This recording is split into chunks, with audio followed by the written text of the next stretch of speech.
The Dow is over 50,000 right now. The S&P at almost 7,000. And the NASDAQ smashing records. Americans' 401ks and retirement savings are booming. That's what we should be talking about. We should be talking about making Americans safe. We should be talking about, what does the Dow have to do with anything? That's what they just asked. Are you kidding? Mr. Jordan, Mr. Jordan. Committee will be in order. Mr. Jordan, am I going to get an extra 45 seconds added to my time? The committee will be in order. The time belongs to the gentleman from Texas, Miss. She kind of pulled a Ade Skrillex there. Are you kidding me? Are you kidding me? What does the Dow Jones have to do with Jeffrey Epstein and his co-conspirators? Probably more than you'd like to think. Again, she's asked about Jeffrey Epstein. What's going on with that? Are you going to indict any of the co-conspirators that are revealed in these documents? And her answer is, guys, the Dow Jones is at 50,000. Now, that seems crazy. That seems off the wall. It's why people are laughing, why she's freaking out. But let's just put this in like familial context. Okay? This is, the wife going to the husband and going, what are you going to do about our daughter being raped? Our daughter was raped. What are you going to do about it? And the husband being like, look, I'm not worried about that. I'm making so much money right now. My job is so good. I make so much money. Now, that conversation would make no sense until you realize the daughter was raped by the boss. Then it all comes full circle. Then you understand, oh, okay. See, the Dow Jones being this high is because the people that were associated with Jeffrey Epstein haven't been threatened with arrest, and so they haven't crashed the market in response yet. See, I think that might be what she's saying. I don't know if that's how she meant it. That's how it came across to me, is you want us to go after these Jeffrey Epstein people? Do you want to lose your retirement accounts to do it? Are you willing to crash the world economy and drive us into total depression to do that? Because that's what's going to happen, because the people in the Epstein files are the most wealthy and powerful people in our country. So if they go down, guess what they take with them?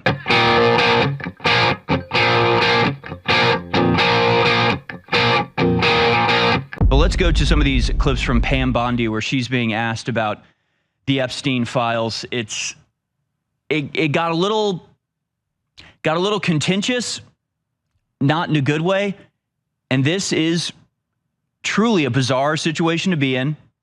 Not to beat a dead horse or anything, but I do just want to remind you, again, that the Democrats have spent the last decade downplaying the entire concept of elite pedophilia. So then to see them standing on a pedestal and questioning Pam Bondi about Jeffrey Epstein like they're the ones that care about this, it's just disingenuous enough to make you sick.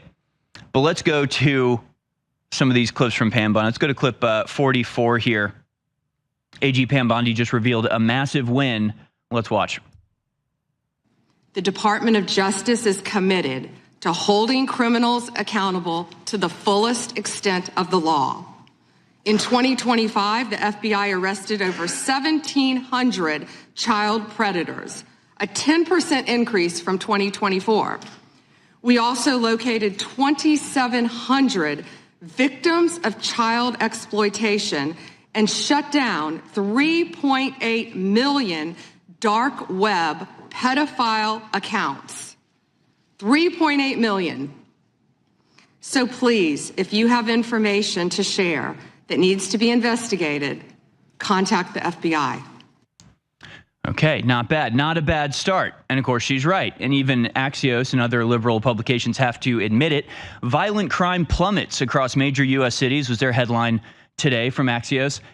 And it's actually funny. The original tweet I clicked on, the original headline was like, despite Trump's rhetoric, murder rate, violent crime has plummeted over the last year. And it's like, what do you mean despite Trump's rhetoric? No, this is because of Trump's rhetoric, actually.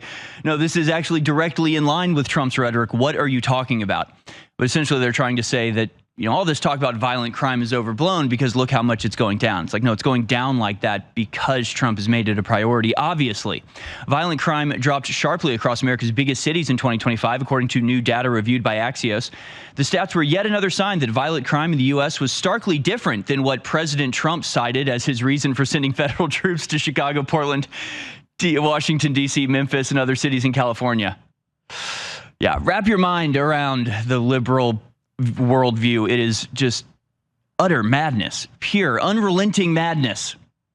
It just doesn't make any sense. So it's an article about how these programs have caused a precipitous drop in violent crimes, but the way they're presenting it as if the drop in crimes therefore discredits the reason that the program was instituted in the first place. I think they might be dumb. I think these people might just be very dumb or they're lying, but either way, screw them. But that's about the best that Bondi did, old AG Pam Bondi, in this hearing. And it turned into a shrieking match for a lot of it. Kind of embarrassing, if you ask me, even though the people that she's yelling at are literally the worst people in the world. Okay, I'm talking Jerry Nadler, talking Ratcliffe. What's that guy's name? He looks like a rat. Ratskin? Is that his name? His name is Ratskin? Raskin. Oh, okay, Raskin. Ratskin, maybe more appropriate. I'm kidding, of course. Yes, Jamie Raskin. We know old Jamie. He looks like a badly used steel wool sponge. Let's go to clip number 43 here. I almost hesitate to go into these clips because they're very annoying, and it's just another sign of our collapse that we can't have a congressional or Senate hearing without it just descending into cursing and name calling and screeching at each other. It's very embarrassing. Here's AG Pam Bondi with what they call a generational takedown of insufferable Rep. Jerry Nadler. Let's watch. President saying they indicted me twice. They sure did. They tried to impeach him twice. And you, Mr. Nadler, were one of the leads on the impeachment. I was on the other side. I lived that with you. During impeachment, you said the president conspired, sought foreign interference in the 2016 election. Robert Mueller found no evidence, none, of foreign interference in 2016. Have you apologized to President Trump? Have you apologized to President Trump, all of you who participated in those impeachment hearings against Donald Trump? You all should be apologizing. You sit here and you attack the president, and I am not going to have it. I'm not going to put up with it. You know, all they want to do, the American people need to know this. They are talking about Epstein today. This has been around since the Obama administration. This administration released over 3 million pages of documents, over 3 million. And Donald Trump signed that law to release all of those documents. He is the most transparent president in the nation's history. So again, she's got this fire and brimstone act going on. And listen, don't get me wrong. Jerry Nadler deserves every insult ever thrown at him. Not defending Jerry Nadler in the slightest. She's right about the ridiculous attempts to impeach President Trump and all this. She's exactly right about that. It's just, I get a sense of the lady doth protest too much. Just a bit of the outrage, the seeming righteous indignation. It's just a little misplaced because, lady, you're a complete and utter failure. I hate to let you know. I hate to be the bearer of bad news, but for the last year, you have presided over a giant pot of absolutely nothing. You have achieved absolutely nothing. You have arrested absolutely none of the rampant criminals that still hold positions in our government in some cases. You couldn't get the Comey indictment. You didn't get indictments of anybody in Russiagate, despite the fact that we've known for the last decade at this point that these people flagrantly violated any number of laws. They couldn't even get a grand jury indictment of the seditious six, which we'll get into in a little bit, because I think that's a whole other kettle of worms and problems and issues. But it's it's a little bit too much, because at the same time that she's, talking about how we released the files and we're doing everything just right, the White House continues to completely stonewall any examination of the files. Let's go to clip number 63 here. This is White House spokeswoman Caroline Leavitt yesterday when she's asked about the Epstein files. Let's watch. and that remains true. And this call, if it did happen, corroborates exactly what President Trump has said from the beginning. And I'm sure many of you, when you read that alleged FBI report, probably thought to yourself, wow, this really cracks our narrative that we've been trying to push about this president for many years. So we're moving on from that. Reagan. We're moving on. We're moving on from it because it doesn't indict Trump. Like, this is the weird thing. It's like the Trump administration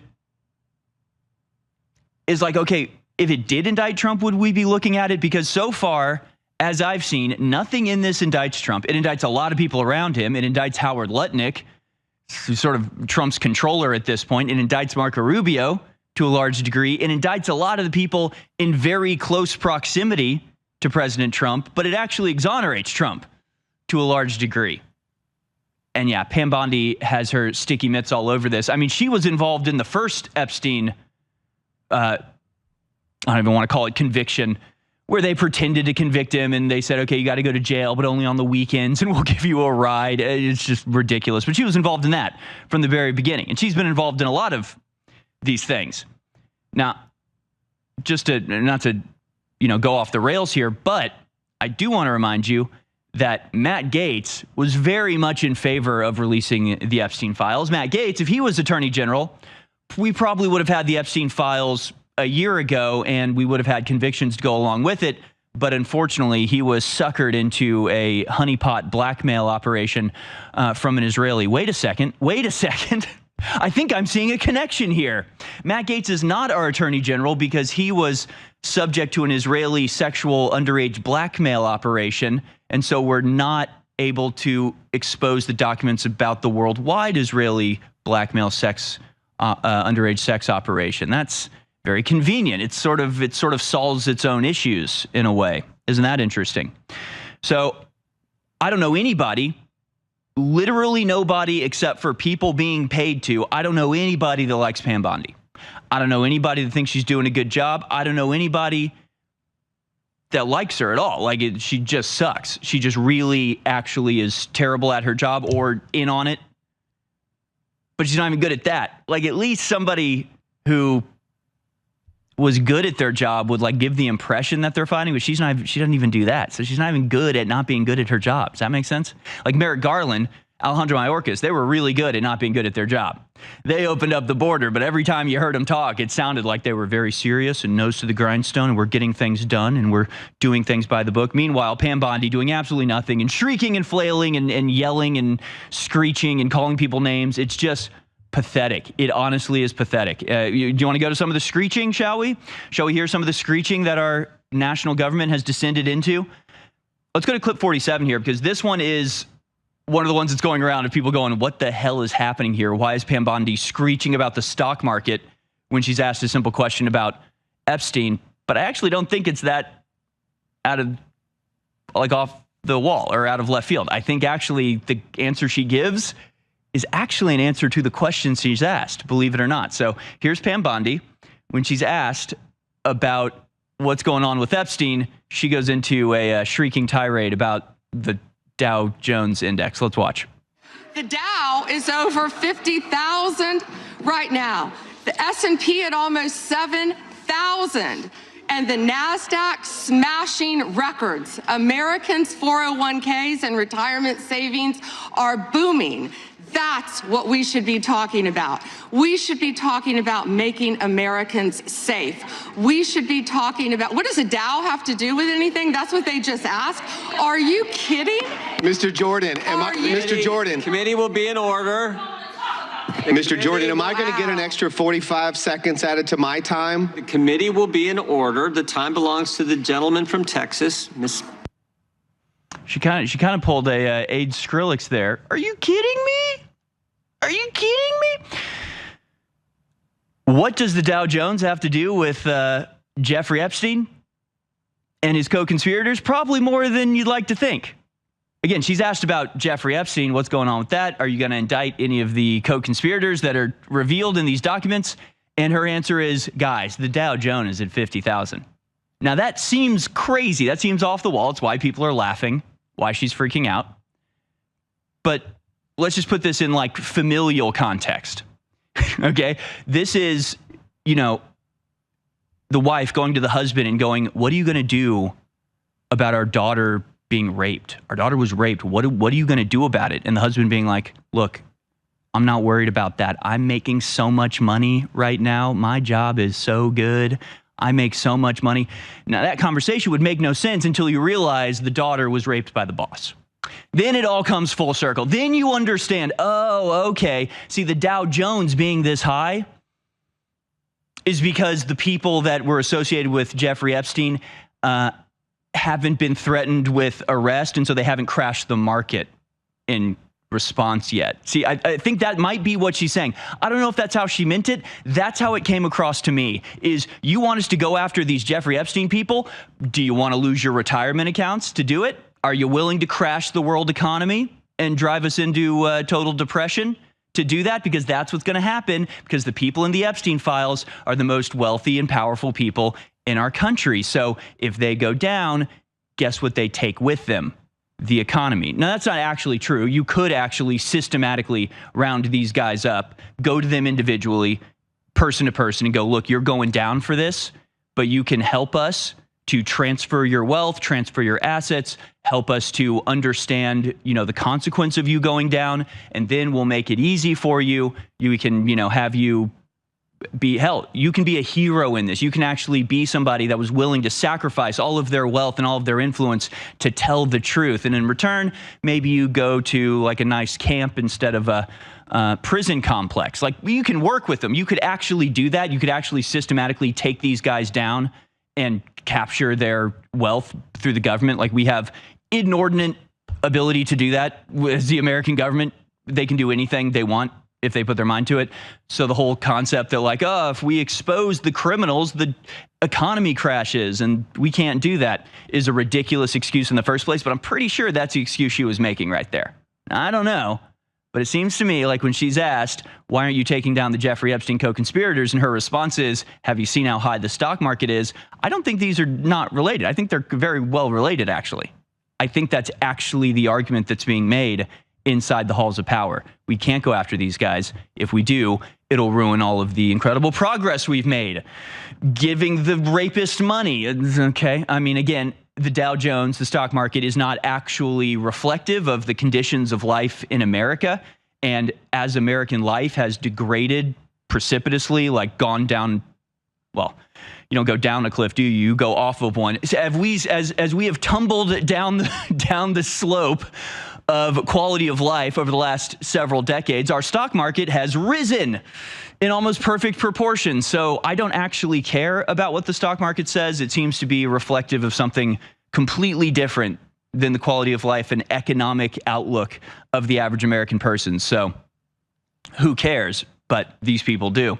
Let's go to clip 48 here. This is Bondi again, going tit for tat, sharing blows with Jerry Nadler, the Goblin. Let's go to clip 48 here, where she calls him a washed-up lawyer. Let's watch.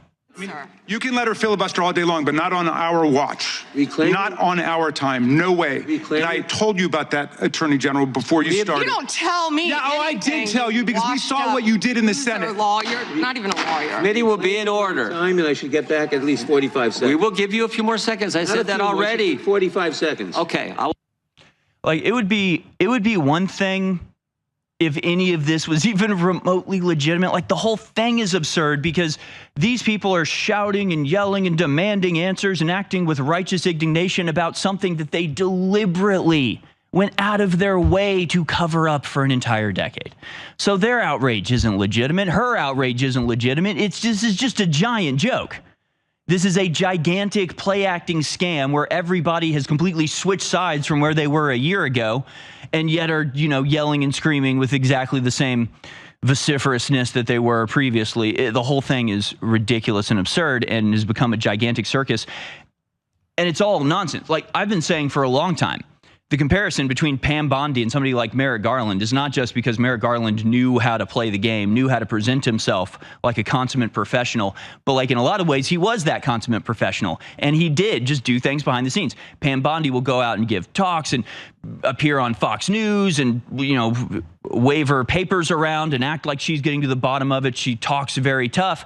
And then at the end of the day, absolutely nothing comes from it. On the other hand, what we actually need, the inversion of that, and what would save the country would be a Merrick Garland type figure who just is quiet in the background, plugging away, getting indictments, getting arrests done, not talking about it very much, occasionally coming out and making a speech about how everything he's doing is perfectly by the book and under the letter of the law and not in any way guided by partisanship. And then you just arrest all the Republicans and, act like it's business as usual. Like, that's actually what we need. We actually need a hyper competent nerd to just be rounding these people up. Instead, we have some bimbo who's totally incompetent and flailing and desperately trying to cover that up. I'm sorry if this is offensive to anybody, but like, this is kind of the fate of our nation and in a way the fate of the world in the balance here. Like, what happens in the next year or so is going to determine the actual fate of the entire United States. And if we lose the midterms, that's it for us as a country. And we're going to have to start making some very, very difficult choices about the future of our population. So, like, this is not a game. This is not something where you can go, well, she's trying her best, or, well, let's just wait and see. I don't think she's doing much, but who knows? It could turn around. It's like, no, we don't have time for that. And frankly, we're not going to wait for that. And I think now, like, at this point, we might need to take what some people are already doing and up at another level. Showed you the video on the War Room earlier this week. Just a single woman found a name in the Epstein files. It turned out it was a professor at a college near where she lived. So she took it upon herself, made a sign, stood out in front of the university, waving a sign saying, this dude's a pedophile, he should be fired. And eventually the dean of the college came down and said, listen, we know about this. The guy's been fired. He's been let go. He's not going to be renewed for his, whatever. And she succeeded in getting that guy fired. Now, that is, on one hand, great that somebody had the, tenacity to go out and do that, the will to go out and make a change like that. Also, utterly pathetic that that's what it takes and that it was a single person and not a giant crowd. Now we're seeing more people. Now we're seeing crowds gather outside of places like Les Wexner's home. And frankly, we don't need an investigation. We don't need a trial. We don't need court cases. We have it all in their own words. It's the same thing as Russiagate or any of the other stuff any of the other scams that we've suffered under over the last 10 years. They keep announcing investigations like there's something to find out. No, when they're on text messages saying, this is our insurance plan, we're not going to ever let Trump get elected, and then they run the Russiagate conspiracy, like, that's guilt. He's guilty. The only thing now to do is to decide which law they broke and what the punishment should be. It's not a question of if they broke a law. It's a question of if they deserve life in prison or immediate death. I mean, that should be where we're at this point. I don't know how much longer we're going to wait for Pam Bondi to get her act together. And I think that needs to be the message that we send, is like, look, we want you to do this. We don't have to. We don't have to wait for you to do it, but you probably should. It would be a lot better and healthier for the country if the lawful authorities did this, but it doesn't have to be them. I mean, it can be anybody. So I don't know. I don't know where we go from here, but it's entirely up to Pam Bondi and Donald Trump and the Epstein friends that he's surrounded by as to which path this takes into the future. I see through a rose-colored darkly. That means I'm trying to tell you the truth, but I'm not always right just about 98% of the time. And bad guys of every stripe don't want this show on the air. But you're the good guys. You have to decide, hey, this guy's a fighter. This guy stood up for this. This guy has an incredible track record. We want to support him. And then I'm going to sell you something that really works so you love it and you get it again and again. And Bigley, our great sponsor, those AlexJonesStore.com. So no matter what happens to InfoWars, we continue on the Alex Jones network that's been built. So key. Said, Alex, you keep getting it wrong. We don't have 84% reorder on ultramethylene blue. We don't have 76% reorder on the supplements on average. You're reading that wrong. That's on total customers. We have a 97% reorder from anybody that orders at thealexjonesstore.com. Well, that's a testament to you guys out there supporting us and how great the products are. Nobody, a site that has a 20% reorder is seen as successful. That is you being steadfast supporters, and I want to thank you.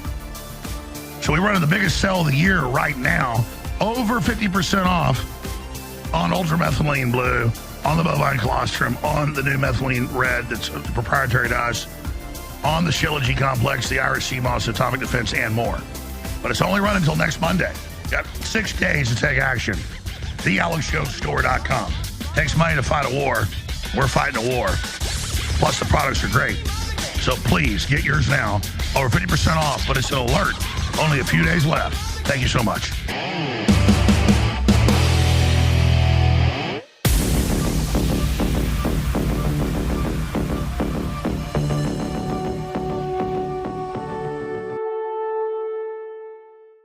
This is the Alex Jones Show. The questioning of Pam Bondi continues in D.C. there. That was Alex Jones. He, of course, is out today, but he has been sending in reports. And just add it to the list of Republican failures. And honestly, at this point, it's our fault. It really is our fault. We really should have doubled down on Trump earlier on in his first administration and made sure to oust all of the Congress and Senate that didn't support him. I think that's kind of our fault. I think we need to primary every single one of these people because clearly they have absolutely no interest in doing absolutely anything that would benefit the American people. They have every chance to over and over again. They're given a wide open swath to do whatever they want, and they just do nothing. They do nothing. When it comes to the SAVE Act and voter ID, amongst Republicans, approval is over 90%. Something like 95% of Republicans want voter ID. When it comes to the Democrats, over 75%. They're often polled in the mid-80s. 85% of Democrats also say you should have an ID to vote. So when you have 80 to 90% of an entire country, or to be generous, 75% of an entire country that wants something and it can't get done, what does that tell you? It tells you we're not in a republic. We're not in a democracy. I'd say the same thing about the Epstein files. Of course, the fact that we got any of them is a victory for the republic, for the fact that our Congress that we elect actually can force the hand of the executive to a certain degree in getting these releases. That was a victory there. But the fact that they haven't been released in full and they haven't been released in a timely manner, this is an attempt by the Congress to reassert their power in the government construct, but they're refusing to do what the American people want in terms of the SAVE Act and voter ID. It is wildly popular, but it just absolutely won't get done. And so just add it to the list of Republican failures. And it's not just in the administration, Pam Bondi, and the just relentless tyranny that has gone unpunished, the COVID stuff that's gone unpunished, the Russiagate stuff that's gone unpunished, the stealing of the 2020 election that's gone unpunished. Maybe there's some movement in some of those, but we've seen absolutely nothing. And they have a couple of months to get all of it done, or else we lose the midterms. The Democrats impeach Trump. They open up the border. They give backdoor, bureaucratic citizenship to everybody they came across, and we're stuck with them forever. And that's the end of the United States. So this is like the most important thing ever, period. Like that's it. This is actually the most important thing in our lifetimes, is that something get done to deal with this, because the two options we have to avoid, I keep saying this about Epstein, there's two options that we have to avoid like the plague, and it goes all the way back to the Hippocratic Oath and the two things you're supposed to avoid there, which is therapeutic nihilism and overtreatment. And that's what we have to deal with. Overtreatment would be people just go insane and are just like, you know what, screw it. Let's have like a communist revolution or something, because clearly the capitalist pigs that are raping children are unaccountable. And you just go, you know what, F it, whatever replaces this system will be better than the one that we have. And you just throw the whole thing in the gutter. And you can find out exactly what the French Revolution people found out, what the people in the Bolshevik Revolution found out, is sure, the Tsar had some dungeons that weren't very nice, but it was actually a hell of a lot better than the Gulag Archipelago that would come after. Or in the French Revolution, yeah, it wasn't great having to, pay indulgences or have the king, be lawless. That wasn't fun, but it was probably better than the reign of terror, right? So We don't want to overtreatment. We don't want to go, okay, everything is screwed, everybody's controlled, let's just burn the whole thing down. And then on the other side of this, the pedophile network still exists, only we're all in gulags. That would not be a good outcome of this. But perhaps even worse outcome of that would be therapeutic nihilism. The idea that all of this comes out, all of this information is exposed, all of these people are convicted in their own words, and yet nothing happens. And yet nothing happens. That's worse than the information not being released. Is the information being released and then nothing is done about it. This information from the Jeffrey Epstein document drop is only as good as the action it inspires. And I've long said that I feel like this is a primary role that we play here at InfoWars, and that I take on as a mission, is uplifting the morality, or the not the morality, the morale of the troops. Napoleon has a quote about how war is like 9/10 morale. The Romans have an old quote that was, an enemy is not defeated if he does not believe himself so. And so it's really like what we're fighting is a war. It is an information war, but the stakes are life and death. And if we fail in our morale, if we feel like we've lost, if we give up, then they win. And that's the only way that they win. The only way that they win is when we let them win and we admit defeat and roll over and surrender to them, which is what the psychological paradigm would be if all of this is released and nothing happens and all the people get away with it and Jeffrey Epstein keeps playing Fortnite in his Tel Aviv apartment and nothing is done. That is the most demoralizing thing that could happen. So right now, this release of these Epstein files, so a lot of people are seeing it and they're being revealed to the just disgusting underbelly of the world at this point, and it's blackpilling them. It's depressing them. It's overwhelming them. I'm here to tell you, folks, we have known about this for 20 years. Alex Jones has reported on this for 20 years. It does not beat us down. It does not make us depressed. It should fire you up. You should transmute your shock into outrage, and you should use that outrage to power activism. And that activism should be geared towards overthrowing the world order and reestablishing justice. And we can achieve that as long as you don't be disheartened by the fact that all these criminals are getting away with it for now. So we got a lot of work ahead of us, and now's the time to double down and organize and realize that they're on the back foot, that they are in retreat, that the release of these Epstein files and the things people are finding out about it and the work of the genius of the, disconnected, decentralized human intelligence agency hive mind is finding out incredible things. And it's ironic and just totally devastating and defeating that, like, our greatest victory so far, the release of all of this stuff, the revelation of the truth that we've been, trying to describe in vague details because we haven't had the particulars quite yet. The revelation of this stuff makes everybody depressed, makes everybody not want to fight. Like, what the hell are you talking about? This is our greatest victory. We just stormed the castle and knocked down the gate and raised the flag. And everybody goes, this is hard, guys. I don't know about all this. I mean, all the things we've revealed are really, sad. It's like, what? No, there's demons out there that need killing. What are you talking about? Pick up your sword. Let's go. Like, what are we doing here? Don't forget, guys, like, they are panicking. They're freaking out. They don't know how to deal with this. They are not all powerful. That's the other thing that, like, we keep needing to reemphasize. Yes, there are conspiracies. Yes, there are massively powerful people out there that are able to get away with all sorts of stuff and are able to, carry on these clandestine activities with the willful participation, the cover-up of the mainstream media and the authorities that are supposed to stop them. All that's absolutely true. They're not gods. They're not magical beings. They can't dictate reality to us. They have to contend with human will. Things happen that they don't expect and that they have to change their plan to contend with.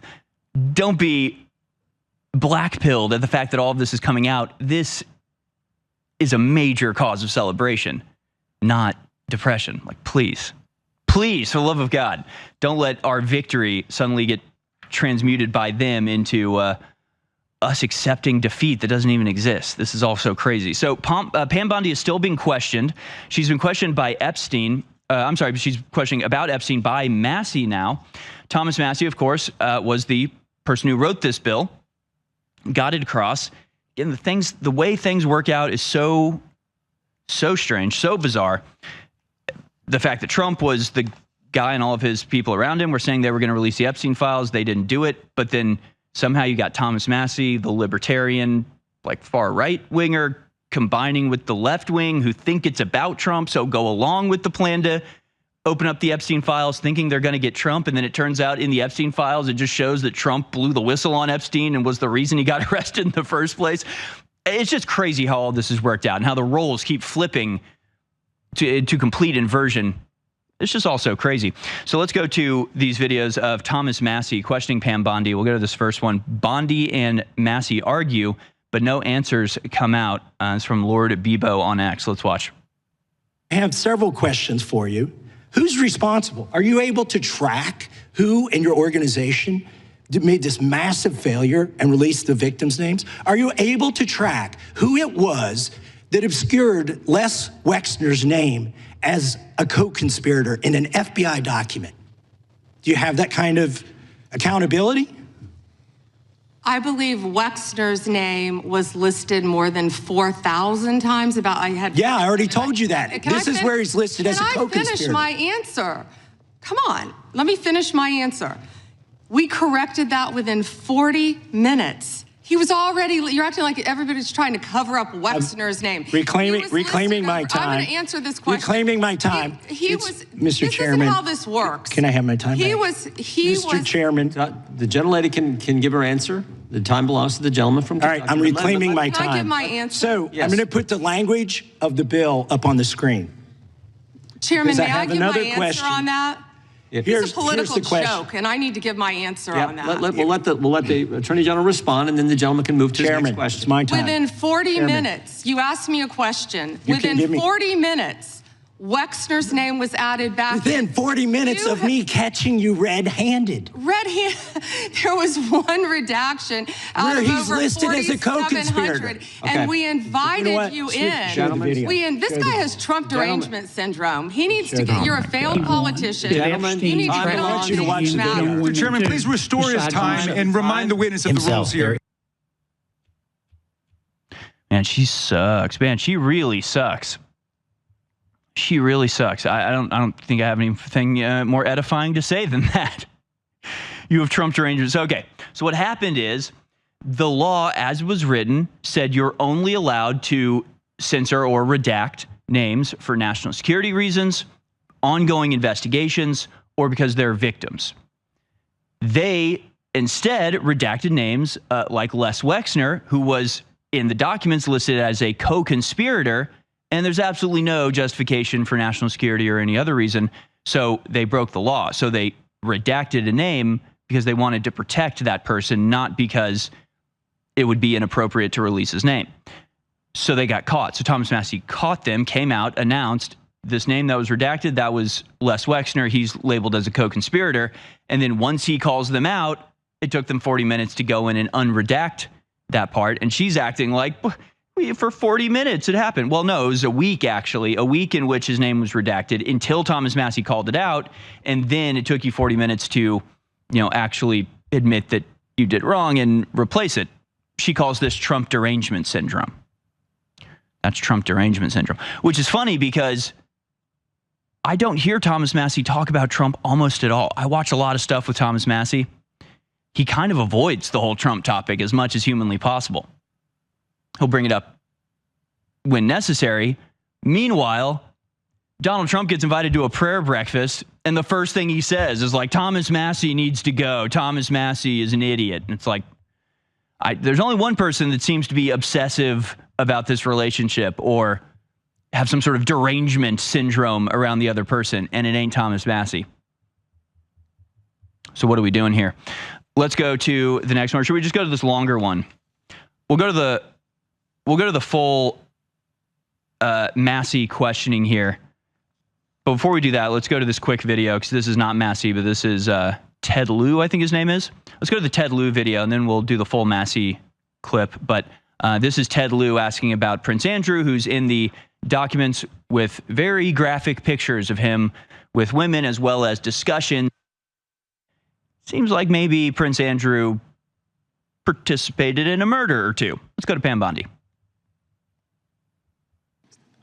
The July 2025 memo from your Department of Justice stated, quote, "We did not uncover evidence that could predicate an investigation against uncharged third parties."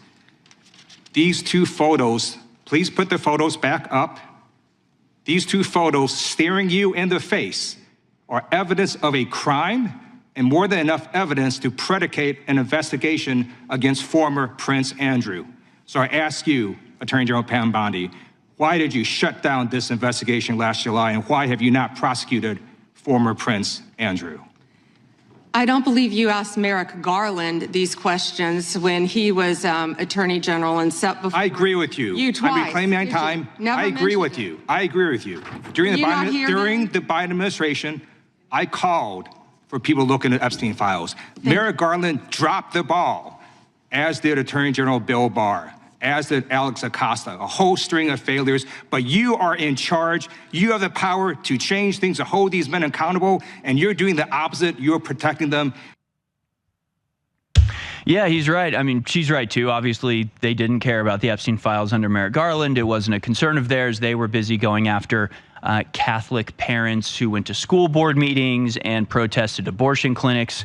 They were busy arresting Holocaust survivors for singing outside of a Planned Parenthood. They had their priorities. They weren't concerned about Epstein. Again, this is the circus nature of all of this. It's all ridiculous. They're all abject liars, just trying to outlie one another. It's all ridiculous. Let's go to this next one from Thomas Massey.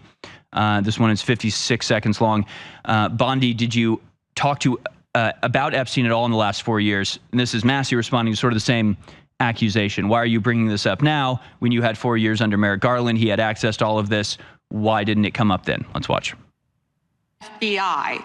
Did you ask Merrick Garland that the last 4 years? Did you talk about Epstein? I am reclaiming my time. I'm glad you're asking about Merrick Garland. You don't get to reclaim because time this is when you bigger don't, than Watergate. When I don't answer a question the way you This goes want. over 4 administrations. You don't have to go back to Biden. Let's go back to Obama. Let's go back to George Bush.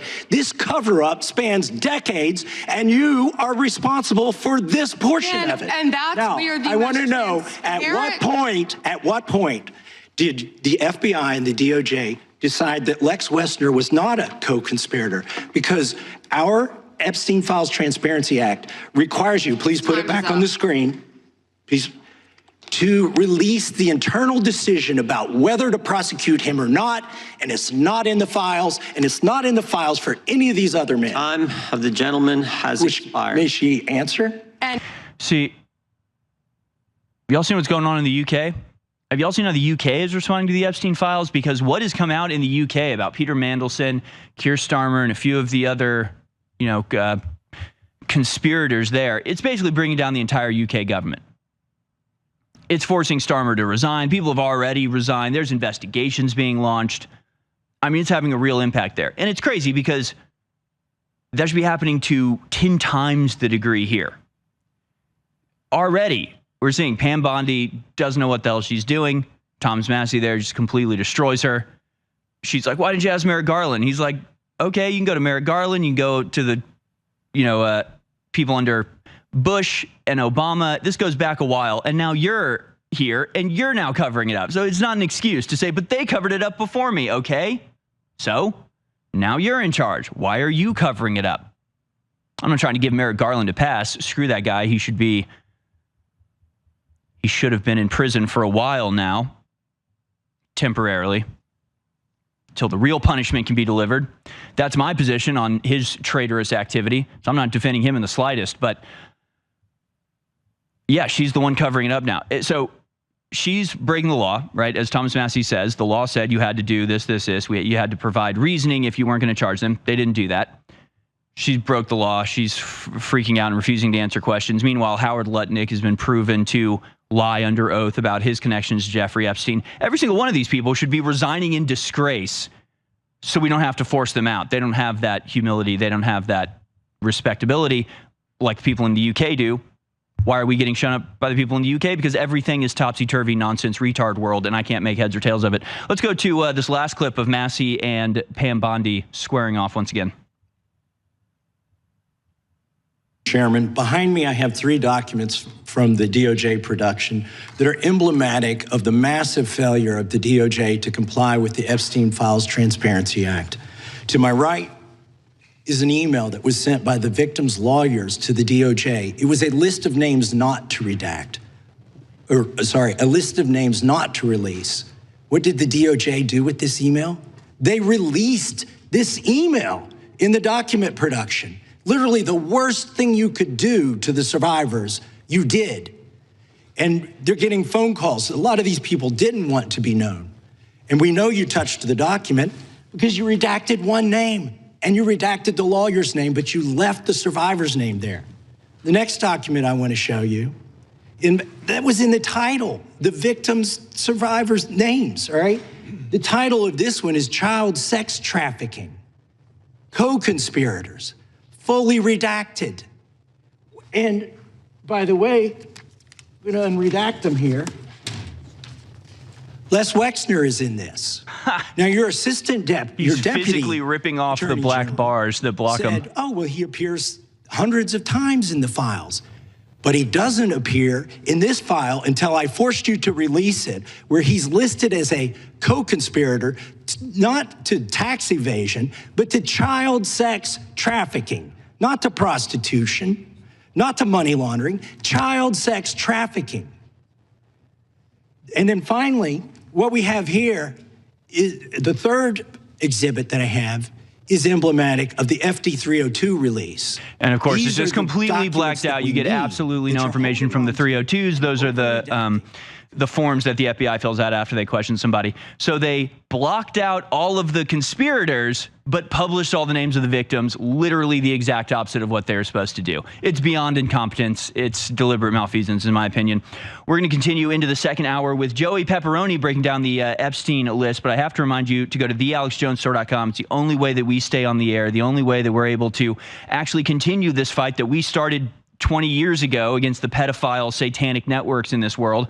You can support us in this mission by going to thealexjonesstore.com.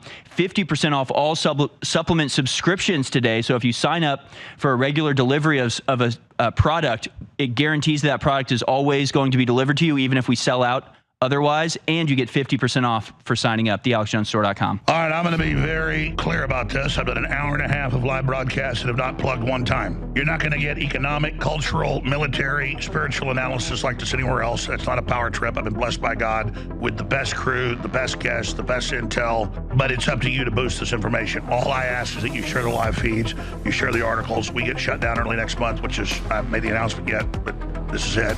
God keeps coming through with miracles, but it just looks like it. You'll see major movement soon. I'll just stop there. It's okay. But I'm asking all of you that have been on the fence, you share articles, videos, wonderful, keep doing it. I thank you, humbly. I'm not mad you never supported us financially, but the products are great. I'm asking everyone to do one thing. Go to thealexjonesstore.com today, and one click become a VIP for $30 a month. Now, you instantly get $40 to spend in the store, special deals, special offers, everything. It's a discount when you do that. It's just like Amazon Prime. But let's just say you don't want ultramethylene blue or Shilajit or Irish sea moss or bovine colostrum. That's so incredible. Not a sexy name, but sexy results. Maybe you don't want to get any of the great Patriot t-shirts. Just be a VIP every month. A donation of $30 to our sponsor, Bigley, that owns the Alex Jones Backup Network and the site. There's all sorts of behind the scenes attacking them. They're big boys too. You know, Nate was pardoned by the president for trying to save a woman on J6. He did save her. But I mean, these are Patriots. Just go to the site, upper right-hand corner, VIP Club. Just commit. You can cancel any time, so it's not much of a commitment. But each month you charge $30 on the first day of the month. Just be a VIP. Pledge to us $30 a month. You've got NPR and PBS getting billions of dollars a year from the feds and then begging constantly for your money to shovel communism and pedophilic garbage on you. We just sell you the very best supplements you've ever seen, the widest selection of Patriot apparel, badass knives, and we're swinging for the fences. I'm totally committed. I've given up 95% of my assets, which weren't ever that big. I could care less. Actually, I'm actually happier not having a few things to deal with. But the point is that we're now up against the wall. So I need you to simply become a VIP. and then you got a bad month, whatever the issue is, cancel. And then you get more money in a few months. Say you're like blue collar, whatever, hardworking person, totally respectable, the bedrock of this country, $30 a month, you get a little bit of problem, cancel. It's free. And then a few months later, things are going well again, become a VIP again. But for all you middle class people and all you wealthy people that aren't investing in the fight against the tyrants, you are crazy. All of you that have means should be a VIP at thealexjonesstore.com. It's just a $30 donation. If you don't want to spend the $40 you get to buy great products and just want to let it, you can be a member and just pile up $40 each month. And at the end of the year, what's 12 months, you've spent X and then gotten way more in and then, do all your Christmas shopping. I don't care how you do it. I'm just saying, become a VIP. One click. Hit one button. I'm an attack dog, folks. I'm born for this. I'm bred for this. I love this. I'm fearless, other than failure. I have no fear. All I'm saying is please become a VIP right now at thealexjonesstore.com. That's the simple commitment. VIP, VIP, VIP. And that's the term they use for it. I would call it Paul Revere Fund. I would call it tip of the spear. There's nowhere you can support where you're getting bigger results against the enemy. Bang for the buck. And it's just true. I'm not bragging. I'm very humble. I am your weapon. I am committed to you like a dog is to its owner. It's true. I am your servant. I am here to defend you and defend your family and defend your freedom because I'm defending mine as well and we're all in this together. You understand? I am so committed to you at the very base of my soul. And I just simply want to see you awaken in the info war. And there's nowhere better with one simple move than being a VIP at thealexjonesstore.com.